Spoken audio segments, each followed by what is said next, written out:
In the office bathed in morning sunlight, I was staring at my wedding ring. It gleamed under the light, embodying the hope for a new life that was about to begin. My name is Maria.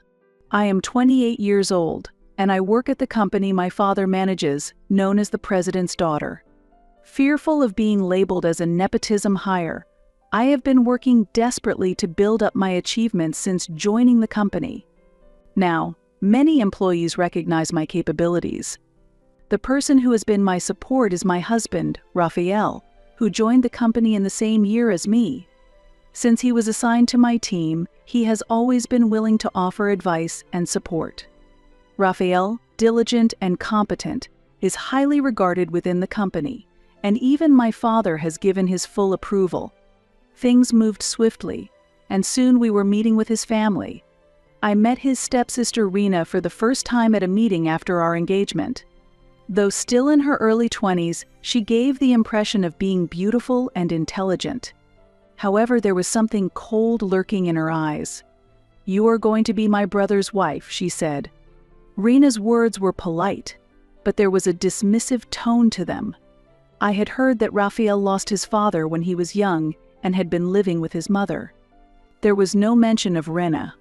I later learned that Rena was the child of Raphael's mother's second husband, who had suddenly appeared when Raphael was in high school. Why hadn't she been brought along when they remarried?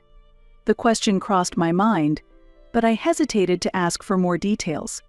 The first signs of unease surfaced during the wedding preparations. "This dress seems like it would suit me too," said Rena with a meaningful smile as she touched my wedding dress in the fitting room. Her fingertips seemed almost as if they were trying to snatch the dress away. I felt a moment of fear. However, the ceremony went smoothly, and I had almost forgotten about this feeling. But about 2 months after the wedding, I began to feel uneasy again. It was an accumulation of trivial incidents. For example, while I was preparing dinner, Rena would suddenly visit. "Good evening, Raphael." "Hard day at work?" "Maria, may I join you in cooking?" she would ask in her polite manner, which at first seemed considerate. But the pattern that followed was always the same. "Oh, this seasoning is too strong for Raphael's taste," she would say. Or, "Raphael doesn't like vegetables cut this way," subtly but surely making changes to my cooking, acting as if she knew his preferences inside out. "I'm really happy having you around," Rena Raphael would say. "Maria, please listen to whatever Rena says." "She's had it tough," he would add. What exactly was tough for her, I didn't get to ask in detail at that time. However, there was a strange tension in Raphael's demeanor, as if he was harboring a secret. Rena also invariably found a way to insert herself into our plans for days off. If we were going to see a movie, she would cheerfully say, "A movie with Raphael sounds wonderful. I want to come too." If we went shopping, she would claim, "I know Raphael's taste the best," and proceed to pick out clothes she thought he would like. And Raphael accepted, even seemed delighted by, all of Rena's actions. At this point, it could be said that Raphael's behavior towards Rena had moved beyond adoration and into the realm of abnormal devotion. Just as I was starting to feel this discomfort, I learned a surprising truth during our monthly dinner with my mother-in-law. When Raphael left the table, my mother-in-law started a conversation that weighed heavily on me. "Actually, there's something I need to talk to you about regarding Rena," she began, hesitating for a moment before continuing with a resolved expression. "Rena is my daughter from my previous husband. We got together when Raphael was in high school." "What? That girl, her biological father. She suffered terrible treatment from him. When I learned about it, I brought her into our current family, and only then could she start living a normal life. When I brought Rena, Raphael's father had already passed away. But Raphael accepted her as his sister. That's why he still treats her so special." Hearing my mother-in-law's words, I felt a thaw in the discomfort I had been experiencing. Raphael's excessive protection and Rena's attachment might be influenced by their painful past. However, this also raised new questions.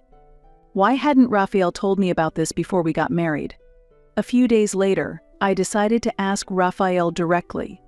When did Rena become your sister? I didn't miss the moment his expression tensed. Ah, did Mom tell you? Yes, it was when my father remarried my mom, he replied. No further explanation was given. Whenever I tried to ask more, he would change the subject or suddenly remember an errand and leave the table. He never touched on the story I had heard from his mother. Then, a decisive event occurred. It happened just as we were planning our honeymoon. Hey, since it's a special occasion, why don't we take Rena with us, Raphael suggested. I was astonished by his words. Thinking it was a joke, I lightly dismissed the suggestion while rejecting the proposal. Even though Raphael deeply cared for Rena, I never thought he would actually bring her on our honeymoon. However, tada, surprise. Rena is coming with us too. In the airport lobby, Rena suddenly appeared with Raphael, who was holding her suitcase, and I couldn't believe my eyes. What? What does this mean? So Rena is coming on the honeymoon too? I told you, she was feeling lonely and wanted to join. Raphael answered as if it had been previously agreed upon. Wait. I'm sure I said no. And before I could finish, Rena interrupted in a whining tone. Maria, am I not allowed? I want to be part of my brother's precious memories. At that moment, I felt the stares of those around us, as if it had all been calculated. Look, everyone is watching. Are you going to make Rena cry? Raphael's voice lowered. I stood frozen, my mind going blank. Is this really happening? To face such a scene on the morning of our honeymoon. But what about Rena's ticket? Here, give me your ticket. I paid for it, so I will decide how to use it. Just then, my phone rang. It was from my father. Seeing the call from my father, I made up my mind. I'm sorry, but I can't do this anymore. With an apology, I walked away from the scene. Raphael and Rena's voices echoed behind me, but I did not look back. I left the airport and immediately hailed a taxi. I headed back to my parents' house. While in the car, I returned the call from my father, and the response I received was unexpected. Maria, there's been a report from the company's accounting department. His voice was grave, signaling an event that would significantly alter my life. He said it was an important matter, so we decided to discuss it at the company the next day. The following day, upon arriving at work, my father called me into his office. Maria, there's something we need to talk about, he said, his expression somber. There are some concerning matters regarding Raphael's family. He placed documents on the desk, which showed substantial loans taken out under Raphael's name. These were borrowings using the company's welfare benefits system. A significant amount is being withdrawn every month. Besides, there are several other loans from consumer finance companies. My head went blank. Raphael was in debt, and it was a substantial amount. And there's another thing, my father continued, delivering even more shocking news. About Raphael's sister. Rena, there are some discrepancies in her background, he revealed. According to my father, upon investigating Rena's background, facts emerged that differed from what the stepmother had claimed. It's highly probable that she is not Raphael's stepsister. At least the family registry does not indicate that. What? Moreover, the claim that they met when Raphael was in high school. My father's words seemed to reach me in slow motion. According to police records, Rena was living under a completely different name until 2 years ago. A different name. My voice trembled. My father nodded quietly. Her real name is Lucille Torres. Until 3 years ago, she worked in a nightclub in Brooklyn. Then she disappeared suddenly, and when she reappeared, she was living as Raphael's sister. But my mother-in-law said, Raphael's mother is also involved in this matter. Some of the debts are in her name as well. My father's words made all the past events flash before my eyes like a revolving lantern. Raphael's abnormal attachment, the vague past spoken by the stepmother, Rena's unnatural behavior. Actually, my father paused, choosing his words carefully. Recently, Raphael has started to dip into the company's funds. At that moment, my phone showed a notification. The screen displayed an email with the subject honeymoon cancellation fee. My heart raced. Tentatively, I opened the email to find a cancellation of the trip booked in my name, along with a confirmation for a new reservation for 3 people. "What is Raphael doing?" I murmured. My father continued apologetically. "I checked with the police. It seems that Rena has a criminal record. She was part of a special fraud group, extorting money from several men. It can't be. And among her accomplices at that time was the name of Raphael's mother." Suddenly, everything from the moment I met Raphael started to connect. Why Raphael suddenly approached me, why he rushed to marry me, the president's daughter, and why he kept the existence of Rena hidden until the end. Dad. Is Raphael going to be the next president of the company? My father shook his head sadly. No. The next president is you. Once again, my phone rang. It was a message from Raphael. "Sorry, but could you front the money for the honeymoon, including Rena's part? I'll pay you back soon." My hand trembled as I held the phone. The reality my father had revealed and the casual tone of this message. The contrast made me chuckle bitterly. "Maria, should we consult the police?" my father asked. I looked up. "No. There's still something I need to see for myself." With a deep sigh, my father leaned back deeply in his chair. "Understood. But I won't allow any more harm to come. As of today, I'll limit Raphael's authority. The company will likely begin its own investigation too." I nodded quietly. Leaving the office, I immediately drove off. My destination was Brooklyn, to the nightclub where Rena had once worked. Under the bright sign, I stepped into the club without hesitation. "Welcome." "Oh, sorry, we're not open yet," a middle-aged woman, presumably the owner, called out to me. "Do you know a person named Rena?" I asked. At that, the woman's expression changed instantly. "You know about her?" she replied. I talked about my husband and how Rena became my sister-in-law. Then, 30 minutes later, in the VIP room, I was about to hear a shocking story from the nightclub's female owner. She was our #1 show dancer until 3 years ago, especially popular among the older business clientele, the female owner explained. She pulled out an old album. There was no doubt it was Rena in the photos. However, her hairstyle and clothes were completely different from now. More flashy and deliberately alluring. But you know, she had a partner. Someone to help her swindle money from the clients. No way. Yes, that person. Raphael's mother, a former dancer and her senior. She was the one who gave birth to Rena. I felt the blood drain from my ears. Was Raphael's mother a show dancer? The woman nodded slowly. The only sound was the melting ice in the glasses, slicing through the heavy silence. Raphael's mother, Helena, had been working here for over 20 years.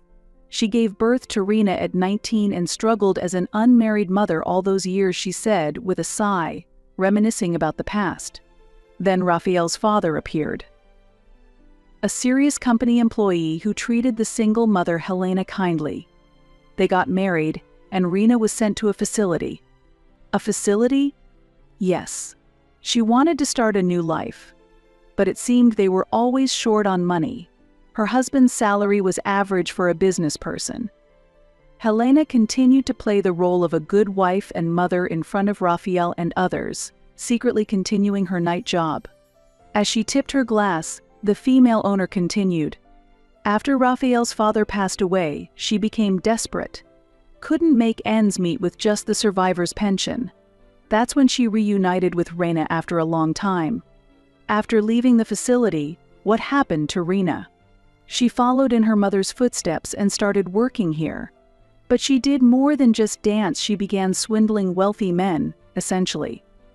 It sounds bad when you say special fraud, but it was all about skillfully extracting money from rich men.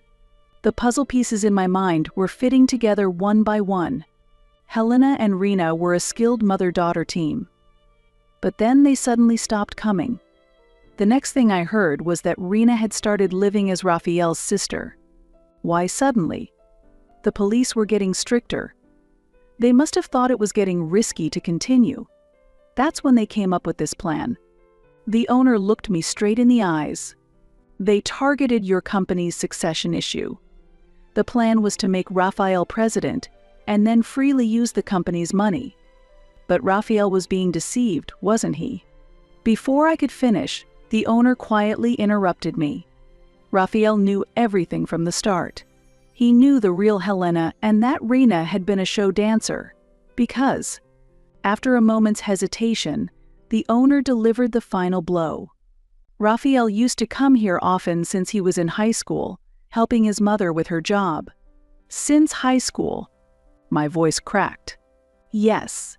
At first it was just to drop off and pick up his mother, but gradually he started helping with Helena's work.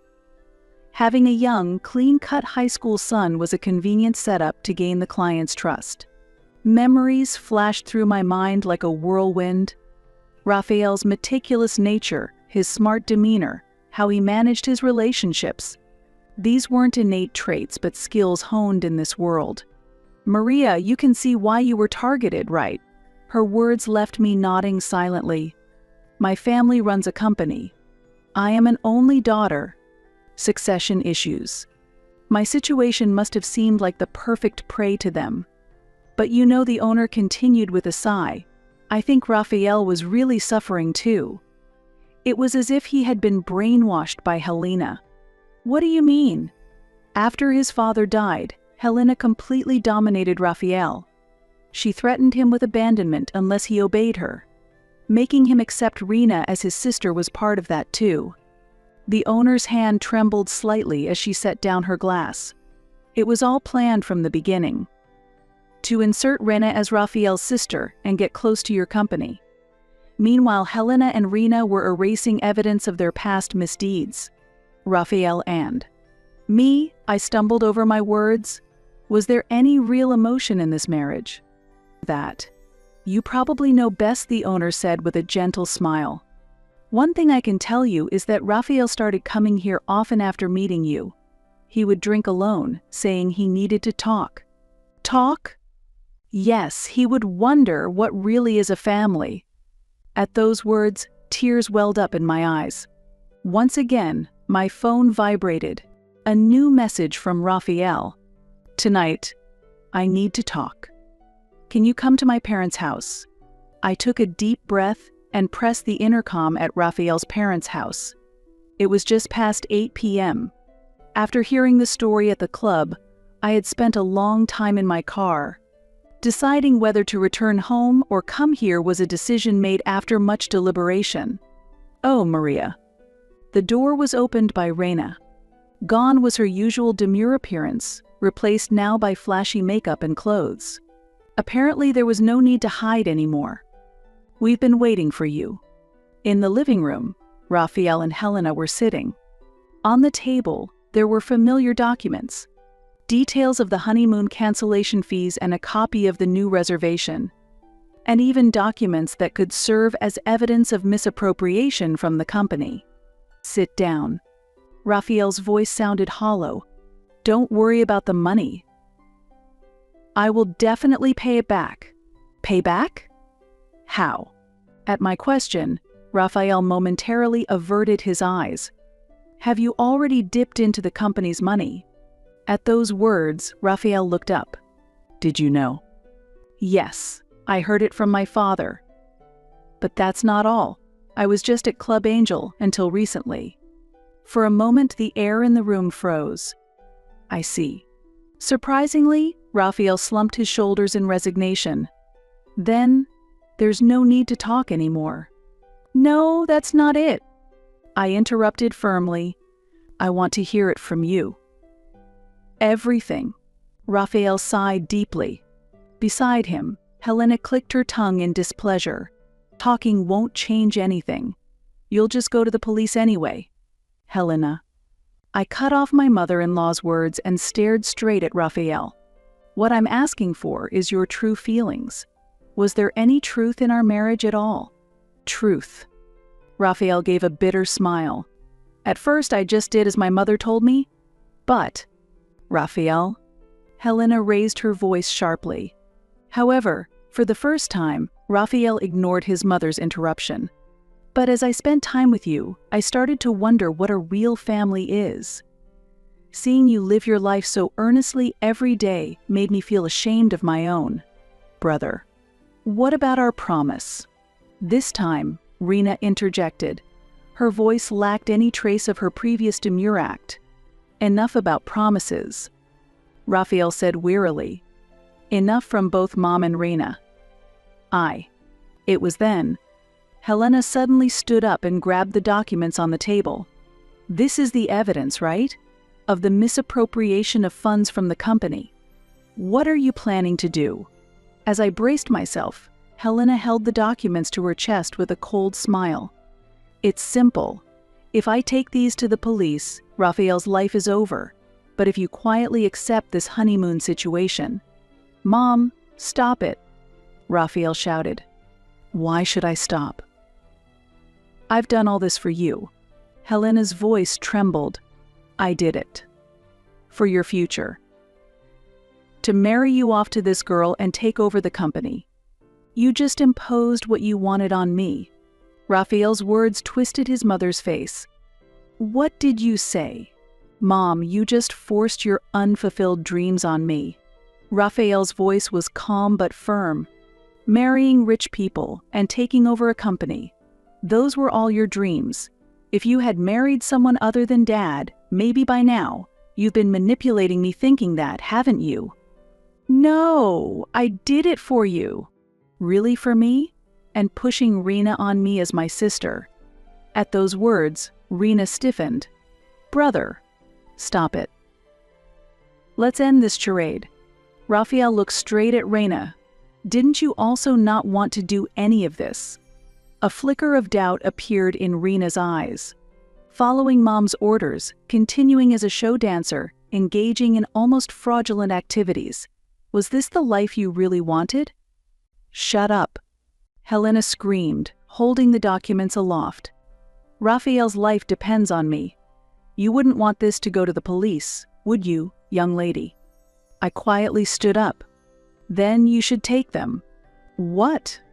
Those documents are meaningless now. I took out my smartphone. I showed her the screen where a recording app was running. I've recorded everything we've talked about. And the sound of the front door opening echoed. Sorry to keep you waiting. My father appeared, accompanied by a lawyer and police officers. A year has passed since then. Raphael received a prison sentence for his involvement in the fraud. However, because he admitted to all the charges and pledged to apologize and repay the victims, his sentence was relatively short.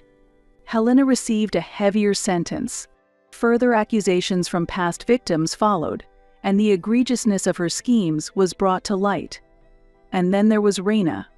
She made an unexpected choice.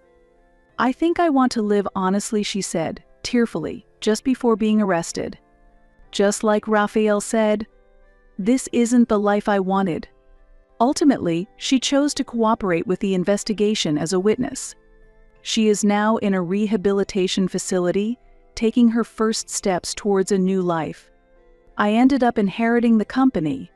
Maybe it was meant to be from the start, I murmur softly, looking out of the office window. My father, still acting as the chairman, continues to support me. Sometimes he chuckles and says, in the end, it turned out to be a test of your capacity. Yes, this whole ordeal was a significant trial for me and an opportunity for growth. During a visit, Raphael, looking worn, said, I'm truly sorry. But I just want to say one last thing. The days I spent with you were my first real happiness. I quietly accepted his words. Raphael, you too should have a chance to grasp true happiness. Next time, live by your own will, not manipulated by anyone else.